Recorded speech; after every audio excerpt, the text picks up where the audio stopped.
and welcome. Thank you for tuning in. I hope you're doing well. We're going to kick off this quarter with a little bit of mathematical formalism. We'll be doing a lot of math in the development of our tools and techniques throughout this quarter, so it'll help us to be precise in the terminology that we use. Hopefully this will be a review for most of you, and you'll have seen most of this material in your earlier classes.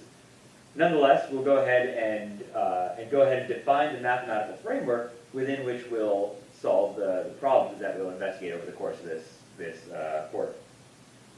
All of the math we're going to do revolves around the concept of a system, so we'll go ahead and formally define a system.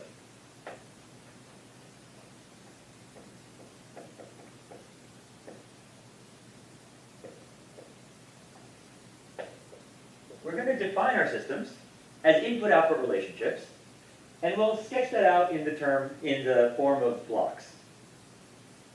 We're going to feed inputs into one side, get outputs at the other.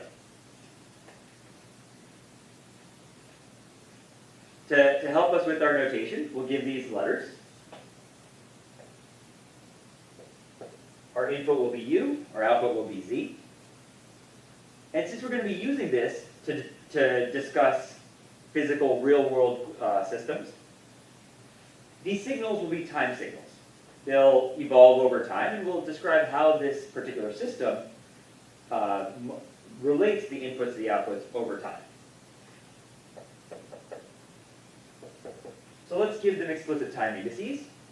And our goal is to mathematically formalize the relationship between the output and the input.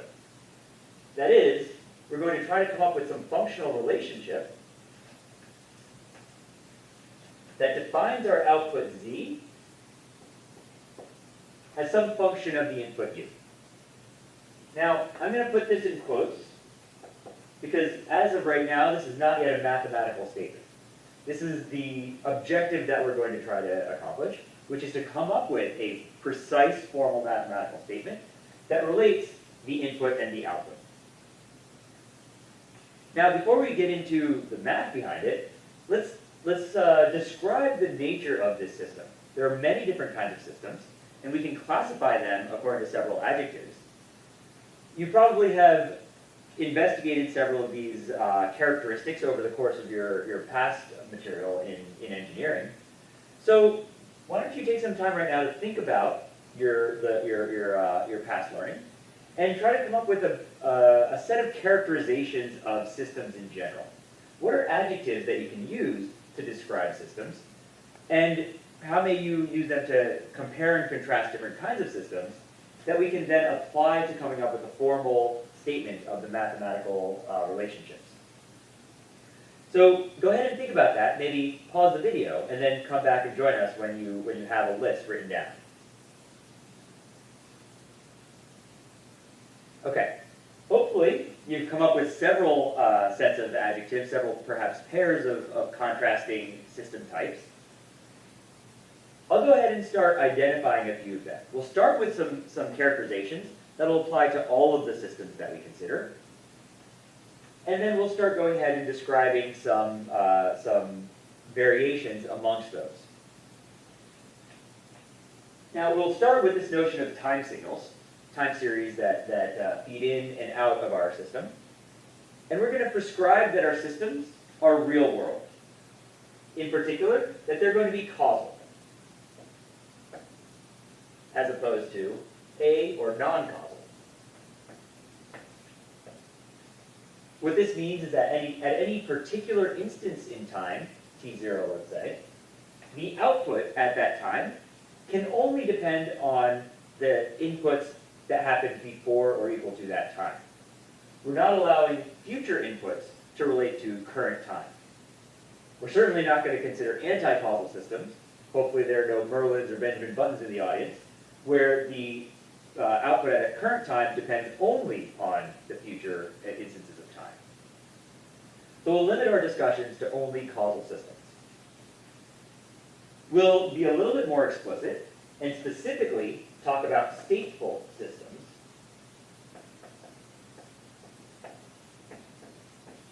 As opposed to memoryless systems. In the case of a memoryless system, the output at a particular time instance depends only on the input at that very same time instance. Those kinds of systems may not be as interesting for us.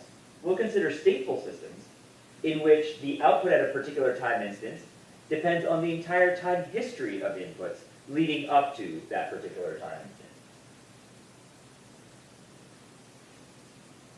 And one last characterization that will apply for all of our systems, again, in the interest of making them more interesting and more relevant to real-world robotics problems, is that we'll consider stochastic systems as opposed to deterministic systems.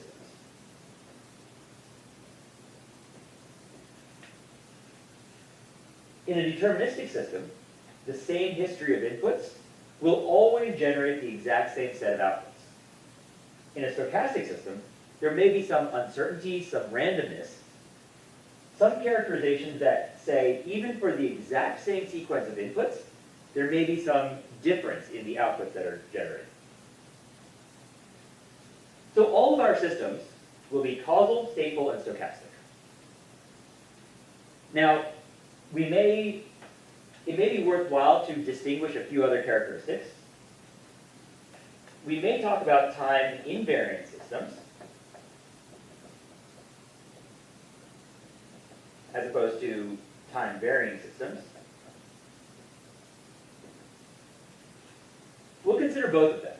A time invariant system, the absolute quantity, the absolute value of time doesn't matter. If I run this experiment today versus if I run this experiment tomorrow, the system will behave in the same way. A time varying system actually cares about when the absolute time index is. We'll consider both of these, although for simplicity we may limit some discussions to time invariant systems.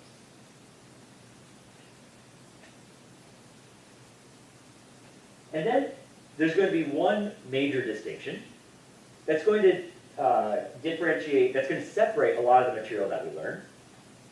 And that's this notion of continuous versus discrete systems.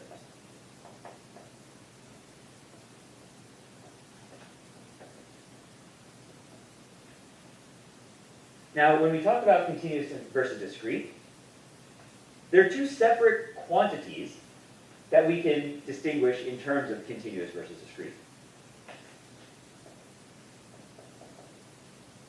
We can talk about continuous versus discrete time. We're talking about time series. Our time can take on any real value time, or it can be defined at only fixed finite intervals. Furthermore, not only may the time be quantized versus or not, but the signals themselves, the input and the output, may be continuous versus discrete. We'll generically refer to that as space. Now, when we talk about distinguishing systems between continuous versus discrete in either time or space, we're making a simplification. There may be systems that have some continuous time elements, some discrete time elements, some continuous space elements, and some discrete space elements, all lumped together. In the course of this class, we're going to limit ourselves to three kinds of systems. We will either have continuous space, continuous time systems, where time and all of the signals are continuous. We may have continuous space, discrete time systems, where all the signals are continuous, but time is discrete. Or we'll consider discrete space, discrete time systems, where every quantity within our system is discrete. That'll be a simplification for this class. Of course, follow-on classes and classes perhaps devoted specifically to hybrid systems may consider mixes and matches of these. There are, of course, many other characterizations of systems, and certainly we can come up with many more adjectives. I encourage you to go ahead and do so and see how they may fit into the rest of the mathematical framework which we are describing. But for now, these are going to be the key characterizations that we will consider as we build our formalism. And so let's get into that now. Let's talk about this statement. This I wrote down as what may look like a mathematical statement. It's a function that relates some input to some output. But this is not an official and mathematical statement. And if we think about some of these adjectives and some of these descriptions, you may be able to identify why this doesn't work. So take a moment to think about this. Think about these adjectives and why a statement that looks exactly like this can't handle some of the notions that we described in this breakdown. And furthermore, try to think about what we can then do to this equation to be able to address some of those shortcomings. So once again, maybe take a moment, pause this video, write down your thoughts, and then come back and join us.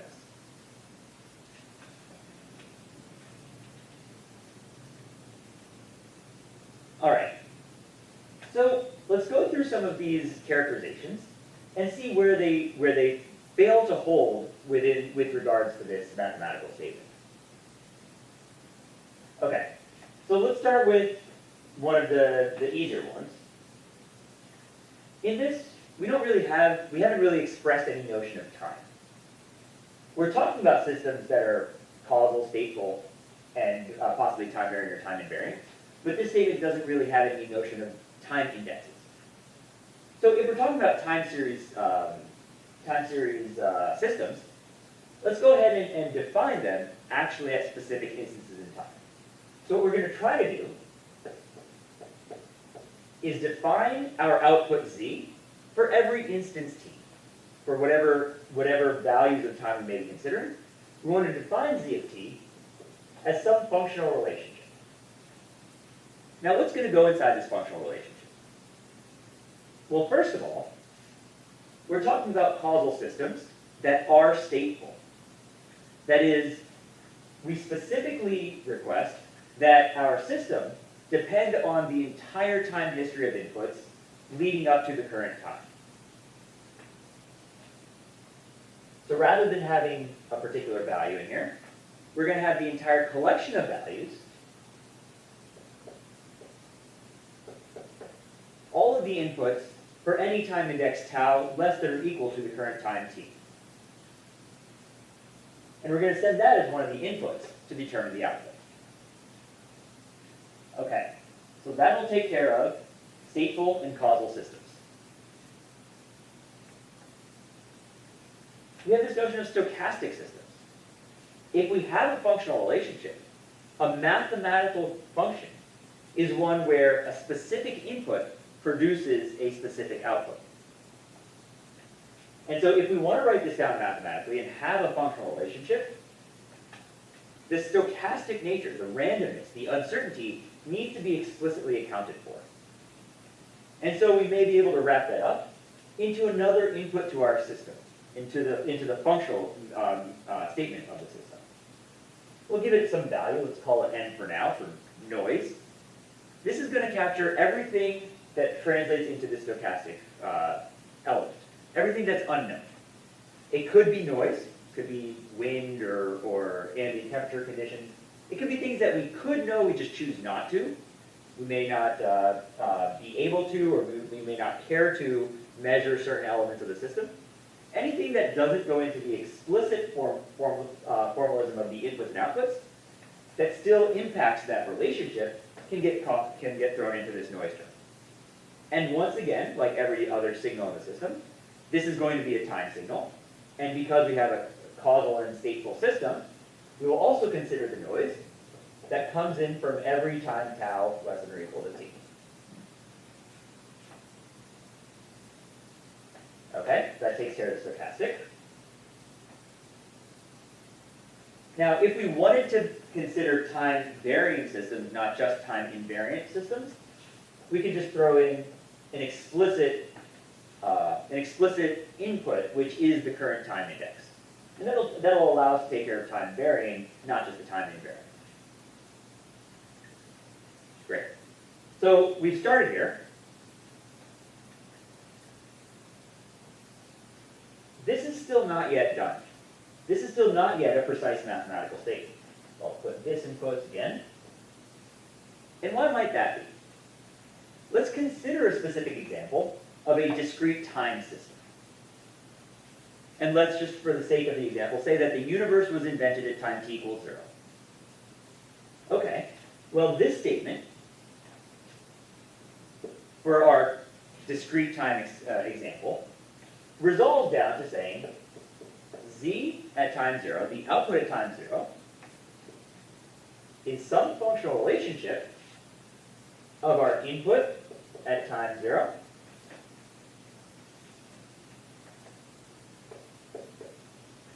whatever noise or uncertainty, unknown value, n at time 0, and our time index 0. What about the next time step? Since we're talking about discrete time, we can talk about the next time step, z of 1. Well, if we're trying to come up with that functional relationship, we're going to say that it is whatever that g functional relationship is, of all u up until time 1. So that's u of 0, u of 1, similarly the noise, n of 0, n of 1, and our current time index, 1. Well, now we see a problem. We have the same functional relationship, g, but it has a different number of inputs. And we don't know a mathematical entity, a mathematical relationship, that allows us to change the number of inputs to a function to get the relevant output. And so, in order to come up with a mathematical statement of the system, in order to come up with this precise mathematical framework, we're going to need to invent a new quantity. And that will help us be able to resolve this conflict. And this is where this term stateful comes from. We're going to create the state. So within our system, in order to be able to describe it mathematically, we're just going to invent a new quantity. We're going to call it our state. It will also be a time signal. And let's just go ahead and give it a value x, a title, a name x. And what we're going to say is that our state, x at any given time t, is going to be used to encode the history. So it's going to capture all of the u, all of the inputs for a time tau less than the current time, and all of the noise,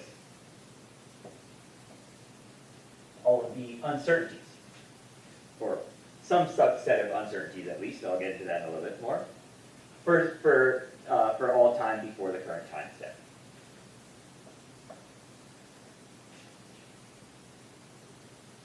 Yeah, so let's just declare that. This again is not a mathematically sound statement because of the varying number of inputs. Okay, so now we've invented a new quantity. We're going to call it our state x. It can be whatever we want. It's just an abstraction, some notational convenience that we will create just so we can write out math. So whereas in a regular system, the input and the output live outside the system, they're in some higher order world, they're probably going to be real things. They could be signals in the environment that carry energy.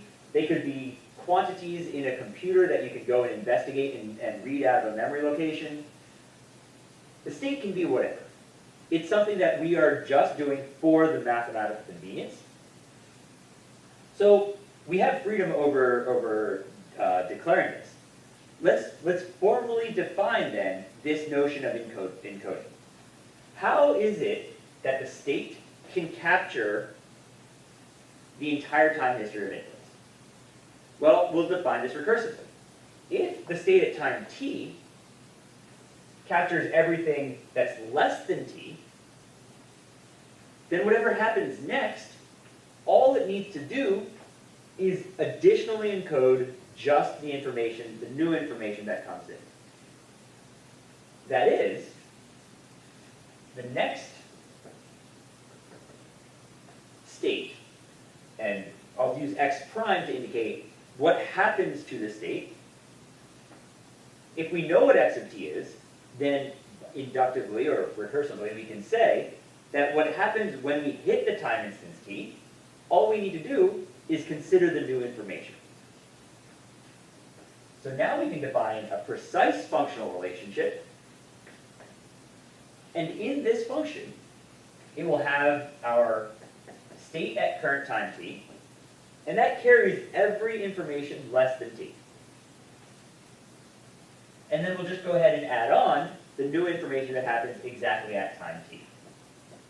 So that's u of t.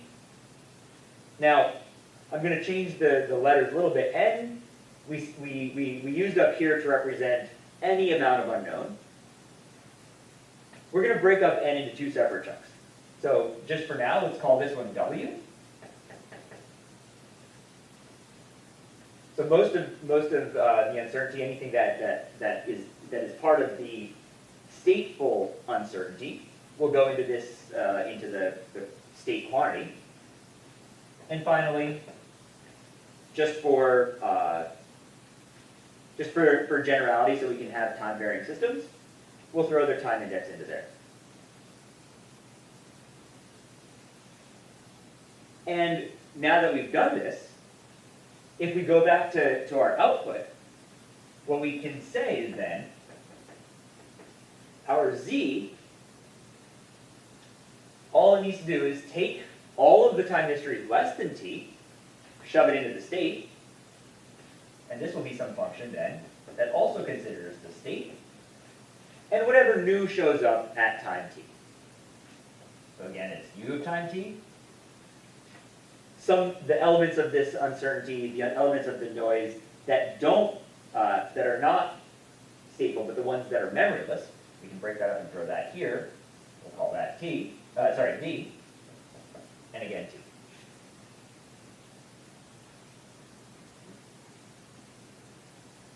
And just to round this out, we can define this part of it. Everything else so far has been formal now. This is a precise mathematical function that has specific inputs that will always generate the same output regardless of what those inputs are. Similar down here for the z. This x, what does this mean? Well, this is the update. This is something that's happening to the x in the next time instant. To allow us the generality of continuous versus discrete time, we'll define x as t. Either, if we're talking about discrete time systems, x prime of t is just going to be x of t plus 1.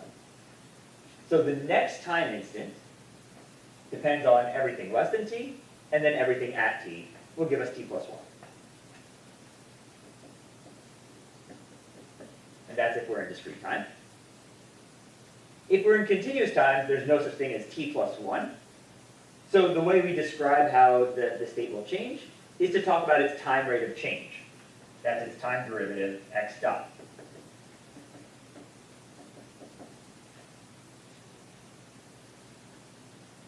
Okay. And so now, with this, we have finally a formal mathematical statement to describe an arbitrary input-output system with time-varying signals that is causal, stateful, and stochastic. Now, we can, in here I sort of talked about how we can break up between continuous time and discrete time. And in a moment, we'll talk about how to also distinguish between continuous and discrete space. But before I get there, I want to make two notes. First of all, there's a note about what we just described here. This I presented as a definition of the state. We created a new quantity that's called a state, and we did so in a way that defines it to meet these properties. Notably, that it encodes the entire time history, and it encodes it in such a way that the output is definable in terms of the state at the current time and everything else just defined at the current time. Now, to be precise, what I'm saying is that the output can be defined if we use this state only at the current time. And that is, if we know the state at the current time, x of time t, we don't need any of the history. We don't need anything on the right-hand side with an index t of less than, or tau of less than t.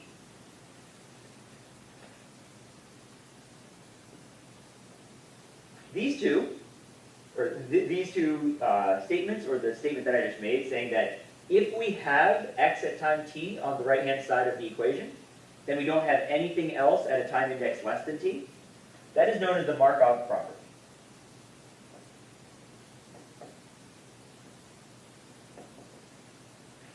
Here, I've presented this Markov property as a defining characteristic of a state, in that if there is a quantity that does not obey the Markov property, in this class we won't be considering it as a state.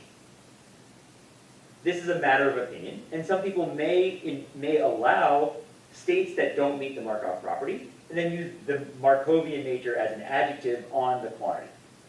In practice, I don't find that particularly valuable, so we will go ahead and make that a requirement. We will make that a definition that says that a quantity can only be considered a state if it allows us to ignore anything at time previous to the current time.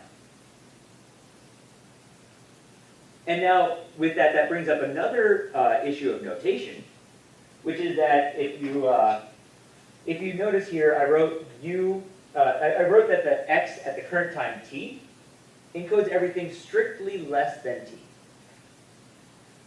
And that lets us compute everything on the right-hand side only with time indices t. Now, one of the consequences of doing that is that our output equation with z does need to include u of time t in it explicitly. Since x is a quantity that we invented, we can go ahead and instead define x as a quantity that includes everything less than or equal to t, which then lets us ignore the u of t in this equation. Now, in doing so, we need to adjust the indices up in this state equation a little bit, because we need to say that x of t does include u of t already, which means if we're talking about what happens next, that either the index of x would go down by 1, or the index of u and v would go up by, or u and w would go up by 1. I find that notation a little bit clumsy, but many people do use that notation as well. We'll see this fairly regularly throughout this class. There may be many different notations used in different sources. When you read books or papers or other sources, it'll be important to know what notation they're using, so you don't end up with off by 1 errors here or there. So you don't end up using using quantities where they don't apply. I'll try to point that out as we go through this class, but it's just important to be clear, and this is why we're spending time right now going over some of this formalism. So to be clear, I will be using the non-red parts of this board for most of the material in this class. You may find sources that vary in some conventions here or there, and presumably the conventions that they use will be described in the source itself. Something for you to know when you go ahead and write your own papers and create your own work. It's important for you to be clear about your conventions as well.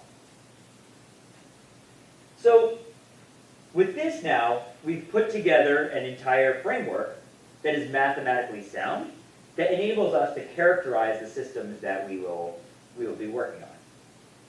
Now, in the interests of being precise about the notation, we're going to take a moment and look at the distinction between continuous space systems and discrete space systems, and go ahead and resolve this kind of framework to that distinction. But before we get there, it may be a good time to take a quick break. Maybe go ahead and get yourself a drink of water and stay well hydrated. We'll come back in a moment and talk about the distinctions between continuous and discrete space systems.